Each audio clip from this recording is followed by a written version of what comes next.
Assalamualaikum warahmatullahi wabarakatuh. Sahabat beriman, tidak ada yang tidak diketahui oleh Allah Subhanahu wa Ta'ala, dari yang terkecil sampai yang terbesar. Allah Subhanahu wa Ta'ala mengetahui yang tidak diketahui manusia. Allah Subhanahu wa Ta'ala mengetahui yang terlihat dan tak terlihat. Oleh karena itu, perkara yang diputuskan olehnya adalah keputusan seadil-adilnya. 3 orang soleh telah membuktikannya. Siapakah mereka? Apa yang mereka kerjakan sehingga harus berakhir di neraka? Lalu bagaimanakah seharusnya beramal itu? Tonton video ini hingga akhir agar tidak sesat.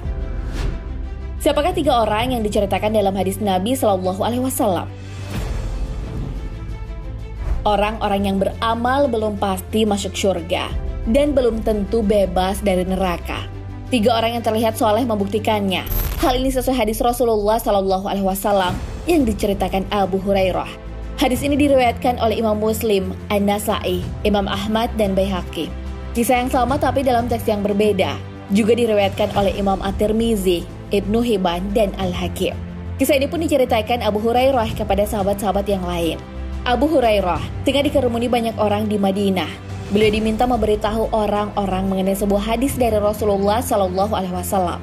Hadis yang diberitahukan Rasulullah Shallallahu Alaihi Wasallam kepada Abu Hurairah diberitahu saat ada orang lain yang bersama mereka. Saat akan menceritakan kembali, Abu Hurairah menangis. Kisah yang disabdakan Nabi Shallallahu Alaihi Wasallam kepada Abu Hurairah adalah 3 orang pertama yang masuk neraka. Lalu apa yang terjadi pada mereka? Pada hari kiamat, Allah akan menetapkan keputusan terhadap hamba-hambanya. Satu persatu akan diadili. Orang pertama yang diadili adalah orang yang mati syahid. Ia mengaku telah banyak menerima nikmat dari Yang Maha Pemberi rezeki. Allah Subhanahu wa Ta'ala lalu bertanya kepadanya, "Apa yang telah kau perbuat dengan berbagai nikmat itu?" Laki-laki itu menjawab, "Saya telah berperang karenamu sehingga saya mati syahid," ujarnya. Allah Subhanahu wa Ta'ala pun menyangkal dan berfirman, "Kau telah berdusta. Kau berperang agar namamu disebut manusia sebagai orang pemberani, dan ternyata kamu telah disebut-sebut demikian." Orang yang mati syahid itu pun akhirnya diseret dan dilemparkan masuk ke neraka. Orang kedua pun dipanggil. Ia adalah seorang ahli agama yang alim, yang mengajarkan ilmu dan Al-Quran kepada sesama. Ia pun ditanyai mengenai pemanfaatan nikmat selama hidup yang diberikan Allah kepadanya. Ia pun menjawab, "Saya telah membaca, mempelajari, dan mengajarkannya Al-Quran karena engkau." Namun lagi-lagi Allah Subhanahu wa Ta'ala mengetahui niat sebenarnya dari hambanya. Orang itu berbohong. Allah Subhanahu wa Ta'ala berfirman, "Kamu berdusta, kamu mempelajari ilmu agar disebut sebagai orang alim, dan kamu membaca Al-Quran agar kamu disebut sebagai orang qari." Akhirnya, nasib orang kedua sama dengan orang pertama sebelumnya. Sama-sama diseret dan dimasukkan ke dalam tempat terburuk, yaitu neraka. Orang ketiga, yang merupakan hartawan pun dipanggil. Ia dikenal memiliki banyak harta dan suka berbagi terhadap sesama. Namun apakah nasibnya berbeda dengan orang-orang sebelumnya? Allah Subhanahu wa Ta'ala kembali menanyakan perihal pemanfaatan harta yang diberikan kepadanya. Si hartawan itu menjawab, "Semua harta kekayaan yang aku punya tidak aku sukai, kecuali aku sedekah karenamu." Lagi-lagi ternyata pernyataan itu dibantah oleh Allah Subhanahu wa Ta'ala.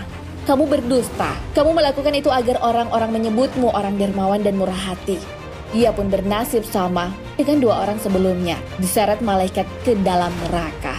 Abu Hurairah lalu ditepuk bahunya oleh Rasulullah Shallallahu Alaihi Wasallam dan bersabda, "Wahai Abu Hurairah, mereka adalah manusia pertama yang merasakan panasnya api neraka Jahanam pada hari kiamat nanti." Hadis riwayat Muslim. Lalu bagaimana seharusnya beramal itu? 3 orang tersebut melakukan amalan dengan pahala yang besar, namun tak berakhir di surga. Sebuah amalan diterima dengan 2 syarat. Syarat itu diberitahukan oleh Ibnu Katsir. Beliau berkata, "Inilah 2 landasan amal yang diterima, ikhlas karena Allah dan sesuai dengan sunnah Rasulullah Shallallahu Alaihi Wasallam." Seseorang yang melakukan amalan dengan tujuan mendapatkan balasan di dunia, mereka akan diberi. Namun di akhirat, mereka tak mendapat apa-apa. Hal ini ditegaskan Allah Subhanahu wa Ta'ala di dalam Al-Quran. "Barang siapa yang menghendaki kehidupan dunia dan perhiasannya, niscaya kami berikan kepada mereka balasan pekerjaan mereka di dunia dengan sempurna, dan mereka di dunia tidak akan dirugikan. Itulah orang-orang yang tidak memperoleh di akhirat. kecuali neraka. Dan lenyaplah di akhirat itu apa yang telah mereka usahakan di dunia, dan sia-sialah apa yang telah mereka kerjakan. Al-Quran Surah Hud ayat 15 hingga 16. Nah sahabat beriman, itulah kisah 3 orang pertama yang masuk neraka. Mereka melakukan amal kebaikan, namun ternyata mereka melakukannya karena ingin dapat pengakuan dari sesama manusia. Hal itulah yang membuat mereka berakhir di neraka. Padahal semua yang kita lakukan harusnya hanya untuk Allah Subhanahu wa Ta'ala.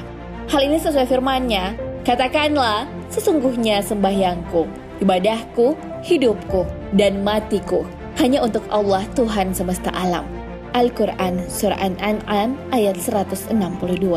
Wallahu a'lam bishawab.